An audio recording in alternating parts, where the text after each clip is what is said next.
Astaghfirullah Rabbal baraya. Astaghfirullah minal khataya.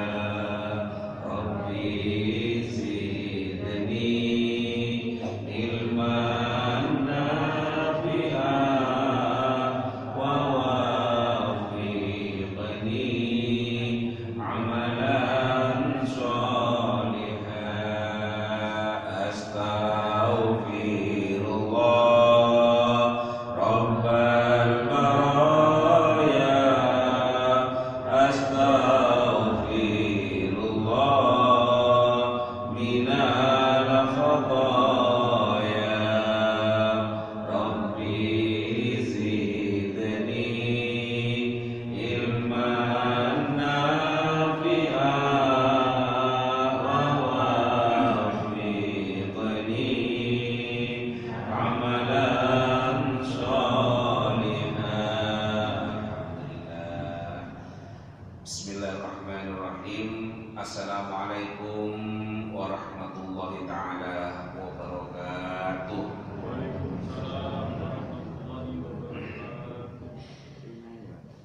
Bismillah, innal hamdalillah wassalatu wassalamu ala Rasulillah wa ala alihi wa sahbihi wa mawala. La hawla wa la quwwata illa billah.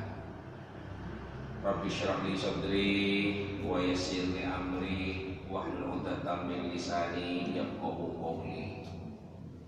Qala Allah ta'ala fi kitabihil karim, a'udzu billahi minasy syaithanir rajim.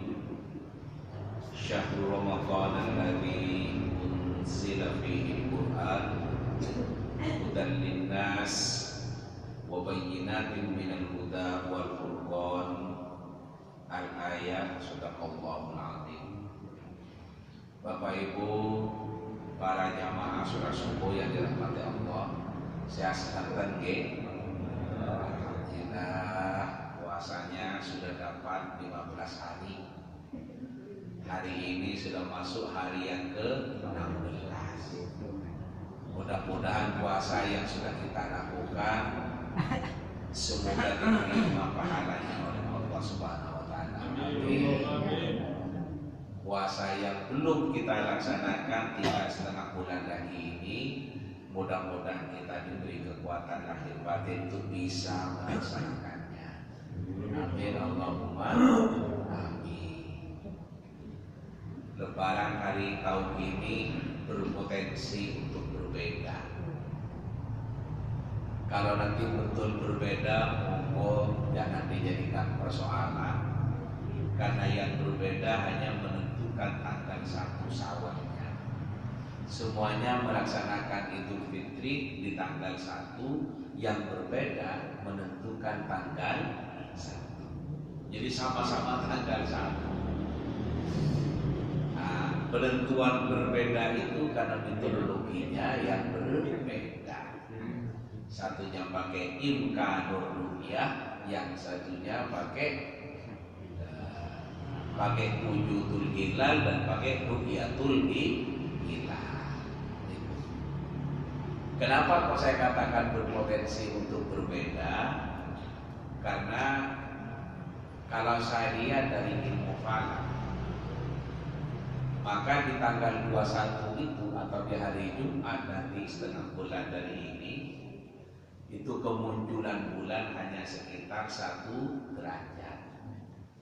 Nah, menurut orang-orang NU itu 1 derajat itu adalah tidak mungkin untuk bisa diru'yah. Demikian juga ulama internasional, tidak mungkin untuk bisa dilihat. Katanya Nabi, kalau tidak bisa dilihat maka harus istiqmal 30 hari. Nah, maka berarti bisa jadi nanti kalau tidak lihat bulan, lebarannya di tanggal 22 atau di hari Sabtu.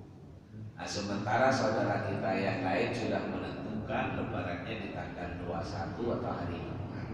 Itulah saya katakan untuk lebaran tahun ini berpotensi untuk berbeda. Tapi kalau kemudian Kamis malam Jumat itu adalah ru'yatul hilal, lihatin bulan, insya Allah hari lebarannya.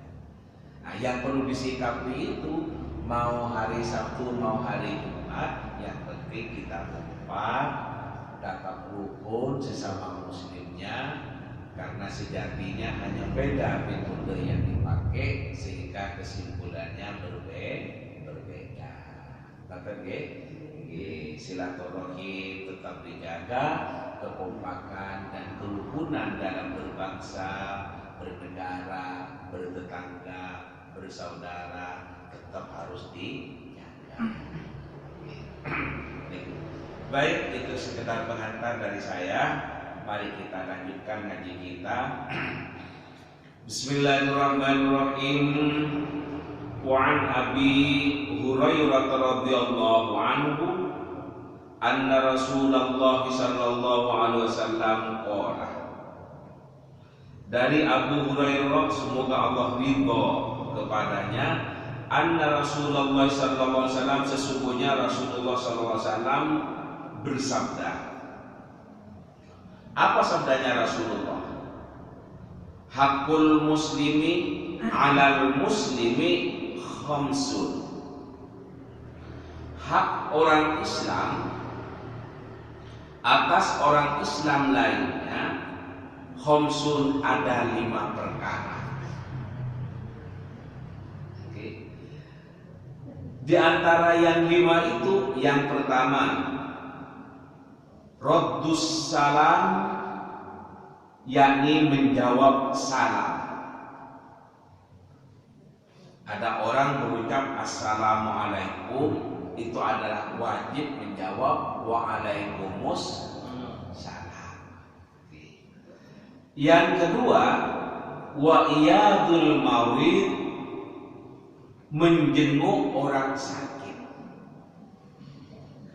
mengunjungi orang yang sakit, baik sakitnya di rumah maupun di rumah sakit, itu adalah hak sesama muslimnya. Kemudian yang ketiga, wattiba'ul janaiz, dan mengiringi jenazah, mengiringi ke tempat sholat, selesai dimandikan, dikafani, kemudian kadang diangkat ke masjid untuk disolati di masjid agar tempatnya lebih leluasa, maka menuju ke masjid diikuti ittiba. Selesai disolati, kemudian mau dibawa ke makam, ke kuburan untuk dikuburkan, diikuti. Nah, itu mengiringi jenazah, mengantarkan jenazah. 3. Yang keempat, wa ijabatud da'wati, dan memenuhi undangan. Diundang oleh tetangga, datang. Itu adalah hak orang Islam atas orang Islam lainnya, wajib datang. Kemudian wa tasmitul atis, dan bertasmid kepada orang yang bersin. Hasil, alhamdulillah. Jawabnya yarhamkumullah.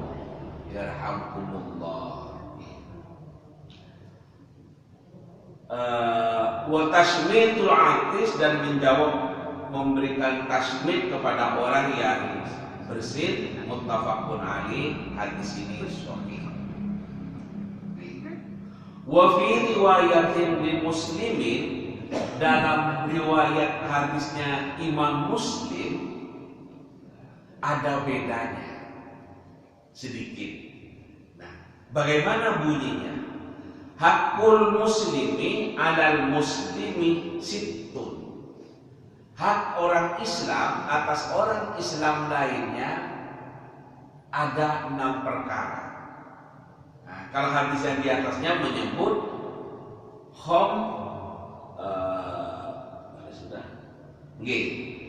menyebutkan khamsun, 5. Nah, tapi hadis riwayat Imam Muslim ini menyebutkan sittun. Yang pertama, idza laqitahu fasallim alaihi. bila berjumpa sesama muslimnya fasallim, maka ucapkan salam alaihi kepadanya. Wa idza da'aka fa'ajibhu, dan apabila mengundangmu hendaknya wajib menghadiri, menjawab undangannya, artinya menghadiri. Kemudian yang ketiga,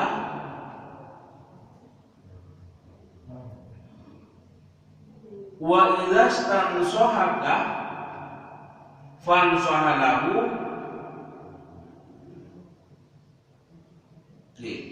wa idza atosa fahamidallahu wa syammithu. Apabila bersin maka hamidah, bertahmid kepada Allah. Tahmid itu baca, berucap alhamdulillah. Nah kemudian fasyammithu, maka jika orang itu mengucapkan alhamdulillah dalam apa? Dalam bersinnya itu, fasyammithu, maka kita mengucapkan syammit yang lafaznya adalah yarhamkumullah itu.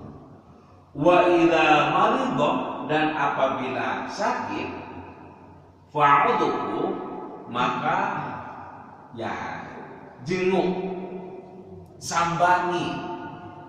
Tadi wa idza mata, dan apabila meninggal, fattabi'hu, maka ikuti. Mana asalnya itu ikuti, ya, ikuti. Maksudnya mengiringi jenazah itu sampai menuju ke lokasi penguburannya atau pemakamannya.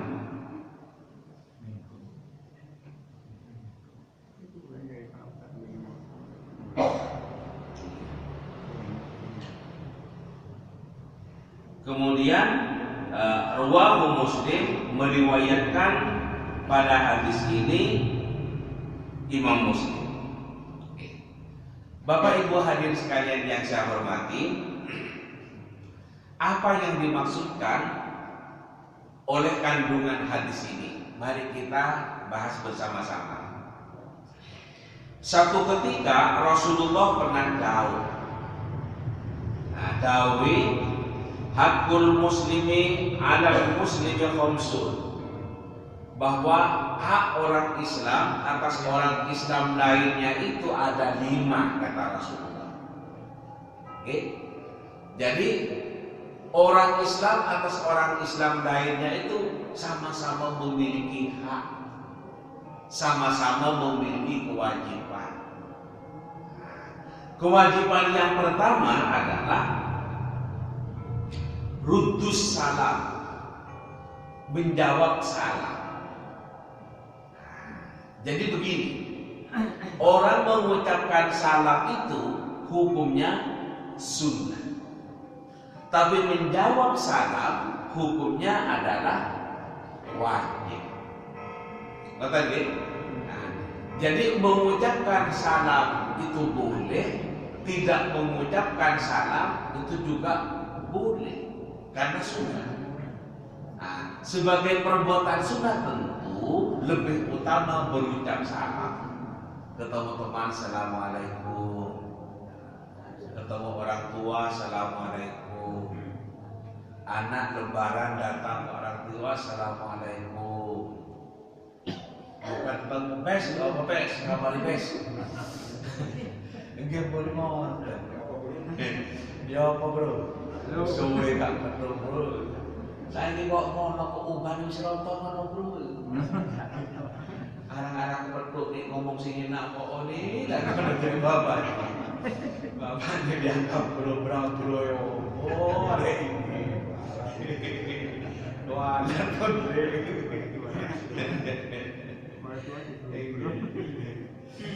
lalu yang sebaik bangkat lagi ke mertuanya.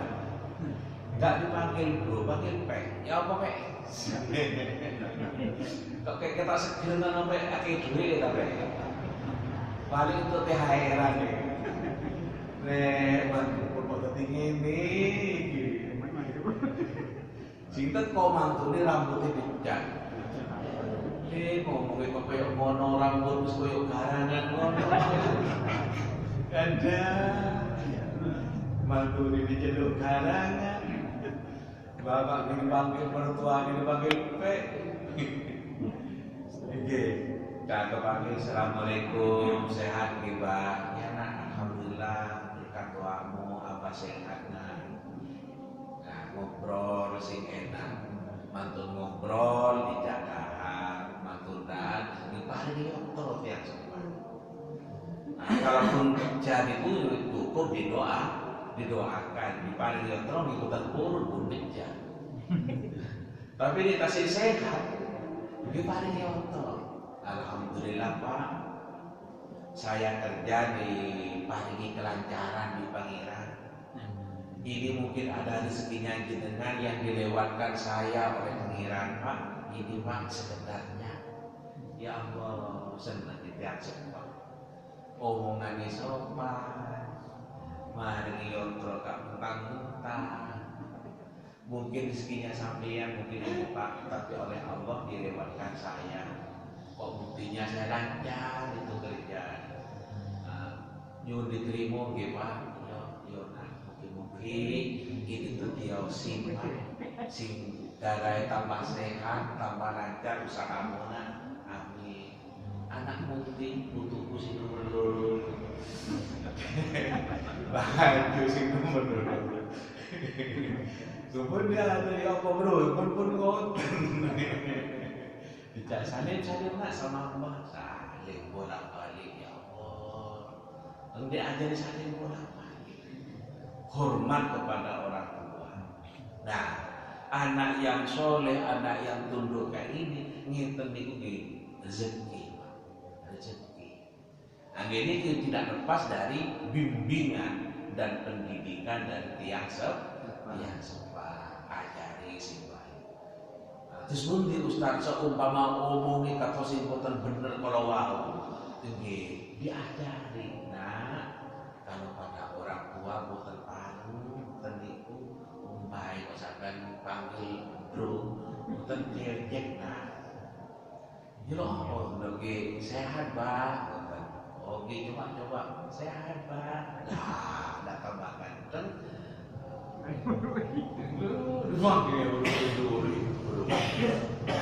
Allah, rambutnya dicat, diluin bro. Kenapa baik? Ada ketemannya biasa banget. Ya, yang katanya orang Jawa, katanya orang dulu, cek unggah. Ruddus salam, menjawab salam. Jadi mengucapkan assalamualaikum itu adalah sunnah. Tapi waalaikumsalam wajib jawab. Nah, apa filosofinya? Saya keluar dari hadis ini hanya analisa saya. Analisa saya mau menganalisa seperti ini. Assalamualaikum itu artinya kan mudah-mudahan keselamatan atas kamu sekalian. Kalau orang sudah mengajak selamat, mendoakan orang lain selamat, maka wajib orang lain itu juga menciptakan keselamatan. Jangan sampai satunya ngajak selamat, satunya ngajak tukaran. Dan ini kan tidak cocok. Yang cocok itu kalau kemudian kalau yang satunya sudah menyebar kedamaian, mudah-mudahan keselamatan atas kamu. Waalaikumsalam. Ya, mudah-mudahan kamu juga selamat, sehat walafiat. Maka kalau orang sudah menebar keselamatan, wajib dibalas dengan keselamatan juga. Ini ajaran agama kita. Jadi mengucapkannya itu adalah sunnah, menjawabnya adalah wajib. Logikanya kalau orang sudah berbuat keselamatan, mengajak ke arah keselamatan, maka wajib dibalas dengan perbuatan yang selamat. Orang sudah berkata dengan kata-kata yang santun, wajib dijawab atau dibalas dengan bahasa yang sopan. Maka tercipta suasana kedamaian. Jadi mengucapkan salam sunnah, menjawab salam itu adalah wajib. Nah, ada tetangganya assalamualaikum, belum dijawab sudah ditafsiri yang enggak. Teko mani. Padahal apa jalur zakat ini Ramadan. Nah, kau ini bisa teko yang ini.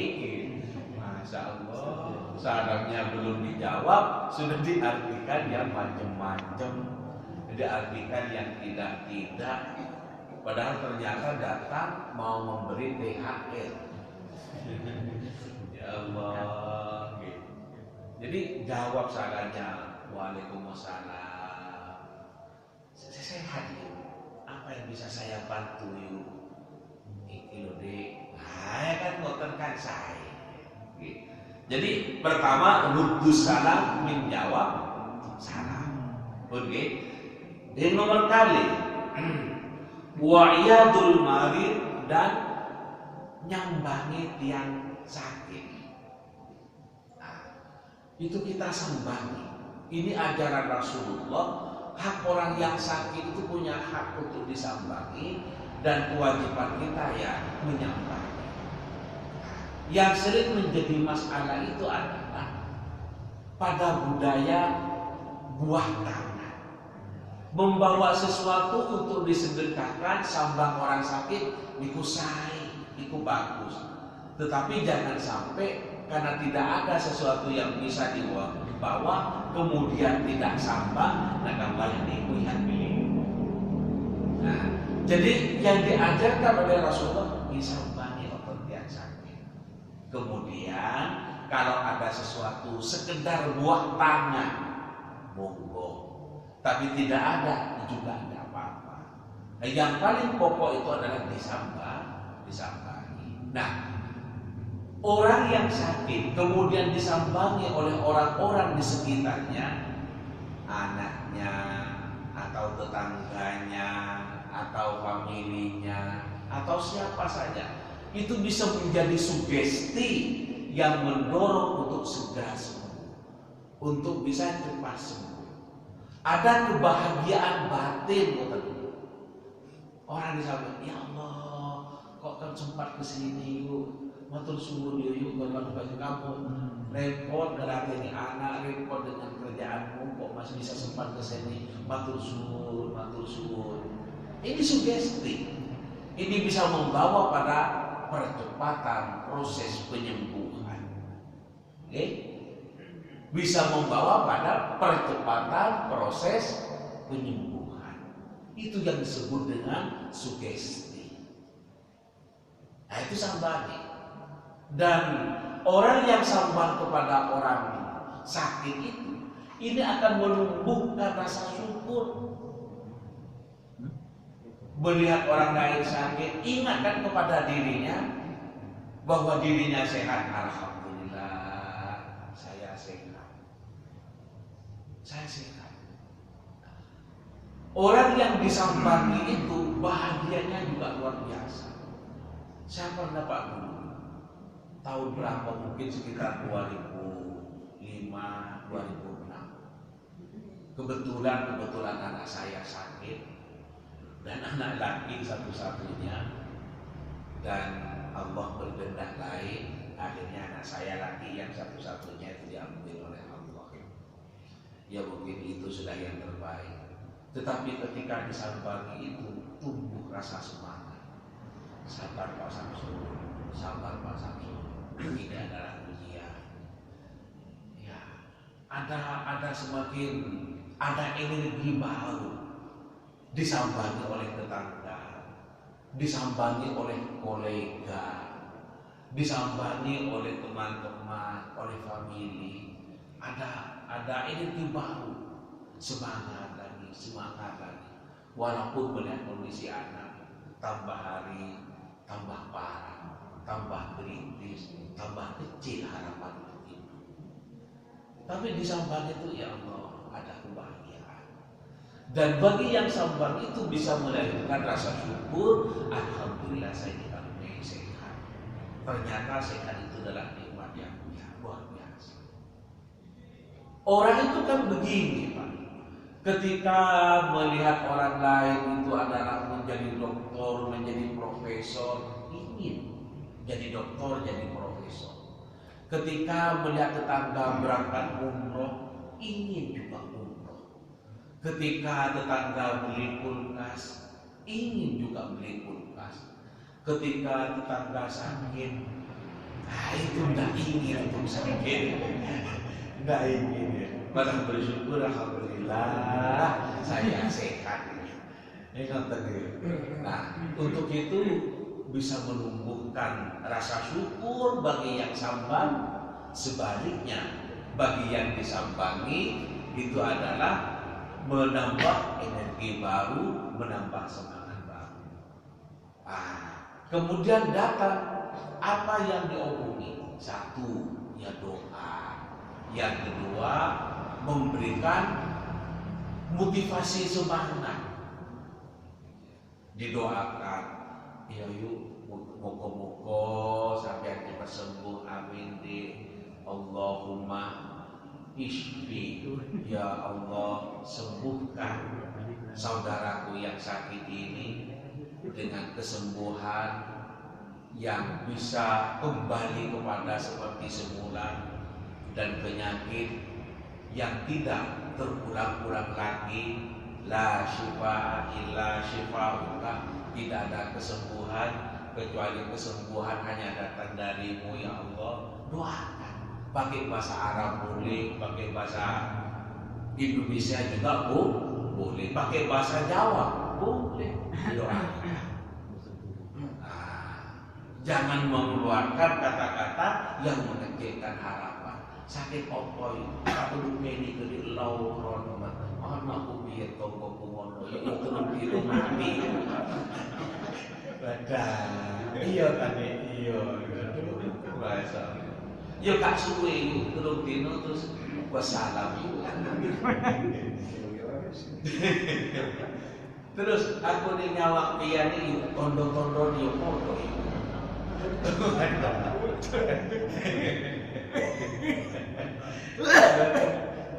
Ya kalau seperti ini, seperti yang terakhir ini lebih bagus, tidak usah satu lagi. Kalau tekor ini kok gak tambah opo-opo dengan aku deh.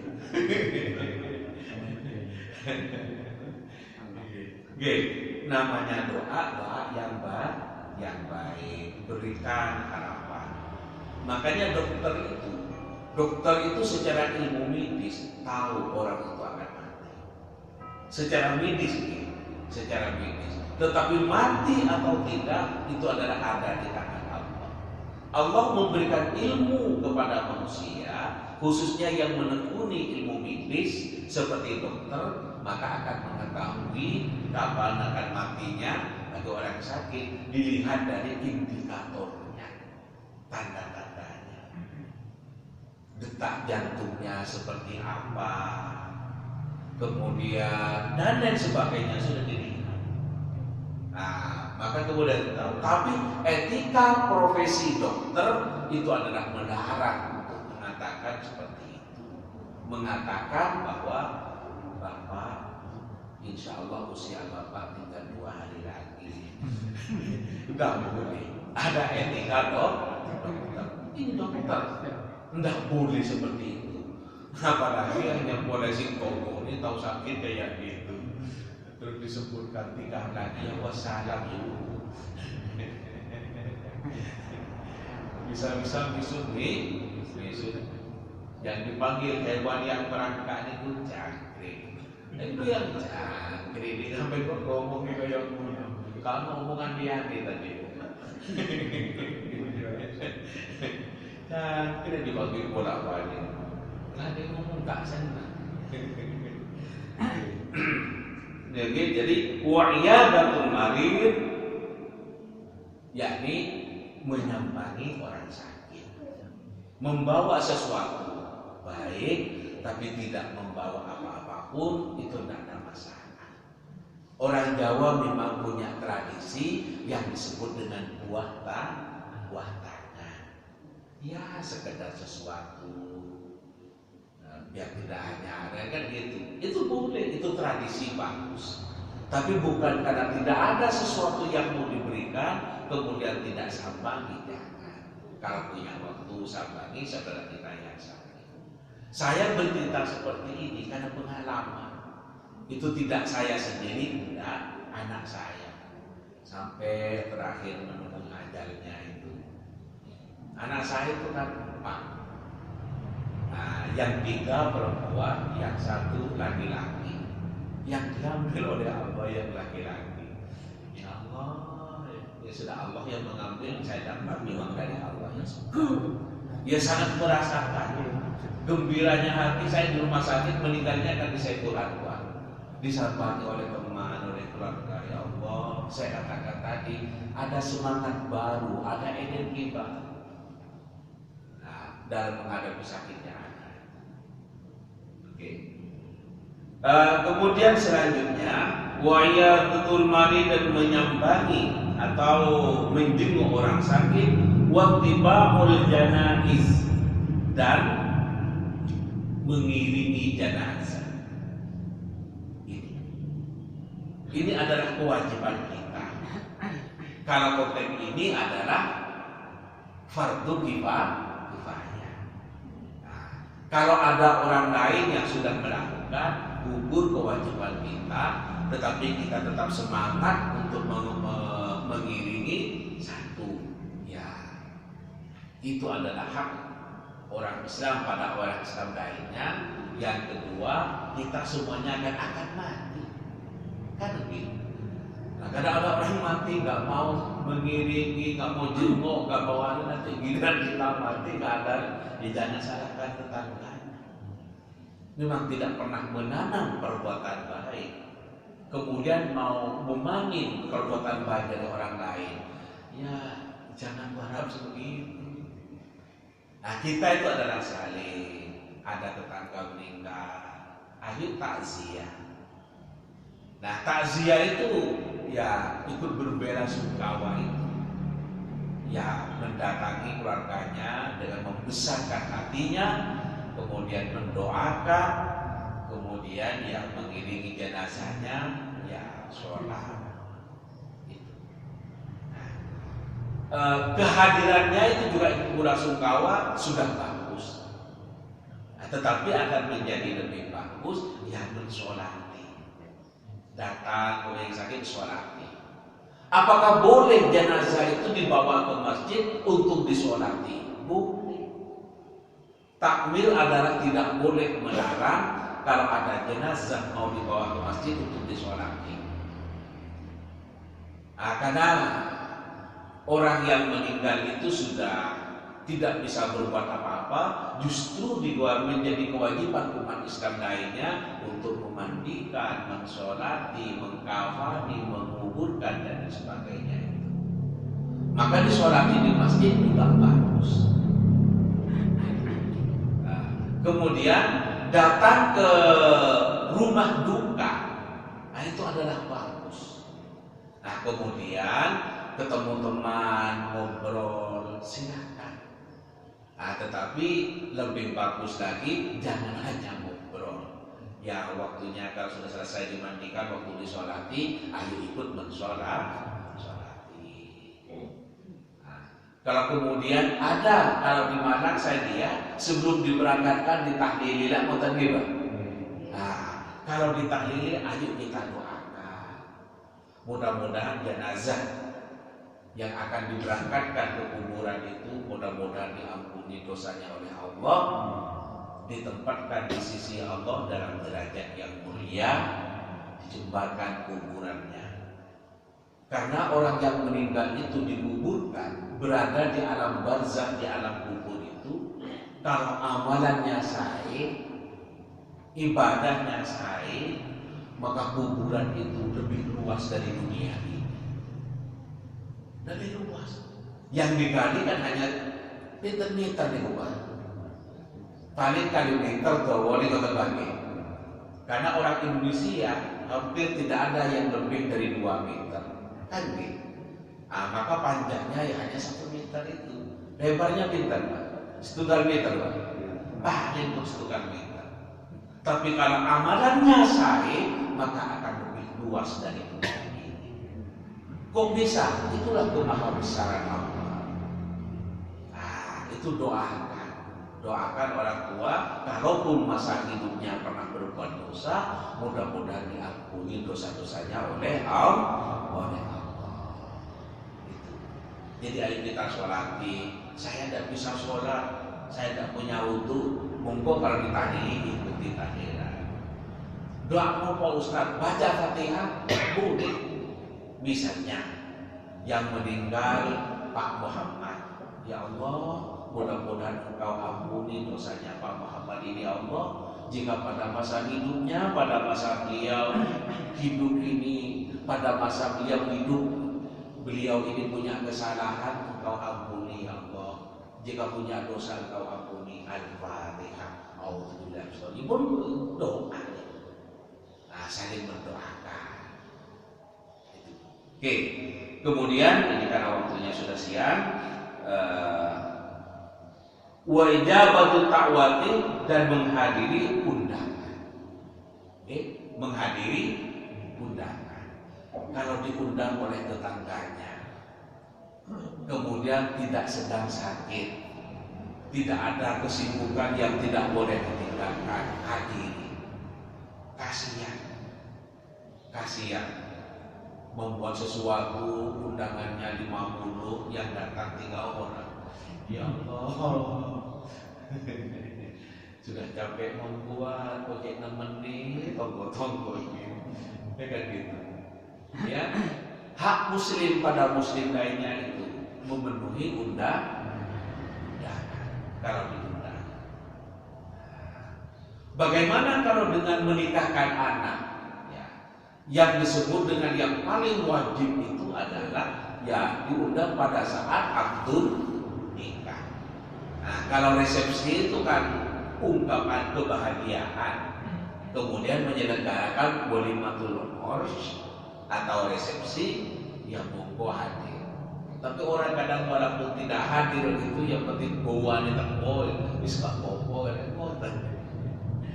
Yang paling wajib itu adalah diundang pada saat akad nikah, karena inti pernikahan adalah ya akad nikah itu. Kalau resepsinya itu kan ungkapan rasa syukur selamatan. Anakku dia perlu jodohin dan mendapatkan jodoh orang baik-baik. Aku niat untuk selamatan, syukuran, mau mengundang tangga-tangga. Bagus itu.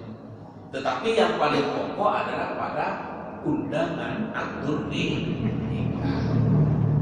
Dan yang dalam akad nikah itu yang paling pokok kan hanya 5 nih.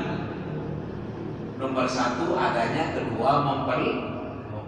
Kalau nggak ada, siapa yang mau dinikahkan? Nanti bapaknya dinikahkan lagi.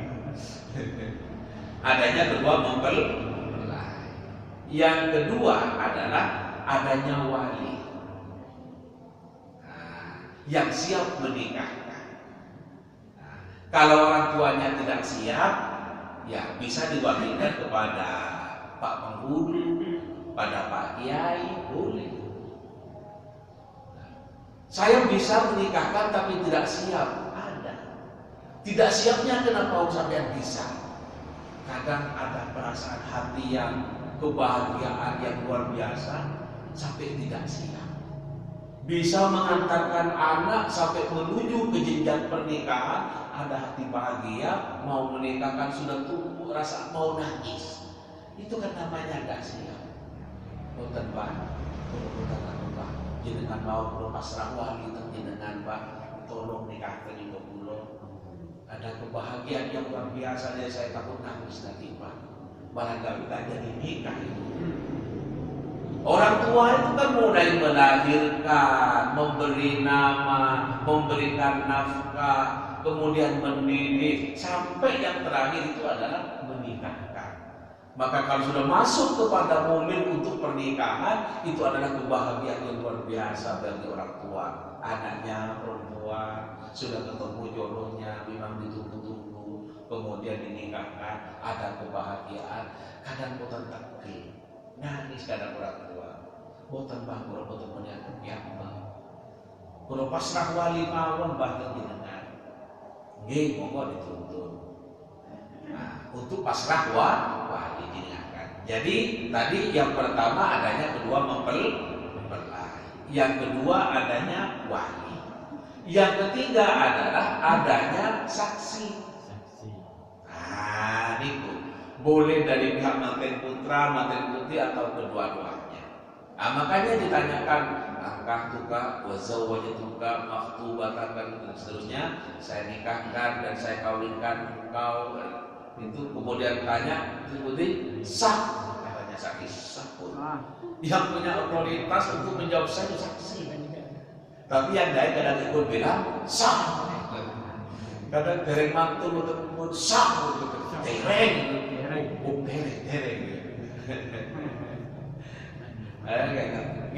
Kemudian yang ketiga adanya akdun nikah, akad nikah harus dilakukan. Saya baca tadi itu adalah lafaz akad nikah. Kemudian yang kelima, yang terakhir adalah adanya mahar atau mas kawin. Walau khatam min jadidin min hadidin, sekalipun cincin dari besi juga harus ada, kata Rasulullah, mas kawinnya. Kalau mas kawinnya rumah, mobil, tambah afdal gitu. Tambah afdal. Tetapi katanya Nabi, walau khatam min hadidin, sekalipun mahar atau mas kawinnya itu dari cincin besi harus ada. Yang banyak kalau di Indonesia itu adalah peralatan seperangkat alat sholat. Nah, seperangkat matanya kalau sholat itu. Tapi seperangkat alat sholat masjid, bagi hotel. Kata jadi undangan pernikahan, undangan selamatan tetangganya, hadiri. Karena itu saling memuliakan, dengan diundang itu kehormatan. Kemudian undangan itu dihadiri, itu juga tuan rumahnya dihormati juga. Makanya biasanya kula mewakili keluarga ngaturaken matur sembah nuwun atas rawuhing para panjenengan sedanten sudah mengeluarkan waktu untuk menghadiri undangan tuan rumah shahibul hajat. Kula mewakili keluarga ngaturaken matur sembah nuwun ingkang kadang. Sebagai menghargai yang datang. Jadi yang datang itu menghargai tuan rumah karena saya diundang, kemudian yang undang tuan rumah menghargai kepada yang diundang karena yang diundang adalah datang. Nah, kondisi seperti ini yakni saling menghargai, inilah kehidupan bertetangga yang sangat bagus. Oke, yang terakhir karena waktunya sudah habis, wa tasmitul aqis, mentasmid atau mengucapkan yarhamukallah kepada orang yang bersih, kemudian membaca alhamdulillah, maka dijawab yarhamukallah. Nah, mengucapkan itu di mulut iya, di hati juga mungkin, ya kan? Nah, kalau nggak sempat di mulut, siapa tahu pas sakit gigi, di hati juga tidak apa-apa. Tetapi Bapak Ibu hadirin sekalian saya hormati, waktu kita sudah habis. Mari kita akhiri ngaji kita ini sampai di sini dengan harapan semoga ada barokah dan manfaatnya. Amin, Allahumma amin. Mari bersama-sama semuanya membaca doa kafaratul majlis. Bismillahirrahmanirrahim. Subhanakallahumma wa bihamdika asyhadu an la ilaha illa anta astaghfiruka wa atubu ilaik. Demikian ingkang saged kula aturaken ngapunten Mohon maaf dan segala kekurangan, barangkali ada tutur kata yang kurang berkenan, saya mohon maaf. Hadanallahu wa iyyakum ajma'in ila syiratal mustaqim. Assalamualaikum warahmatullahi wabarakatuh. Waalaikumsalam.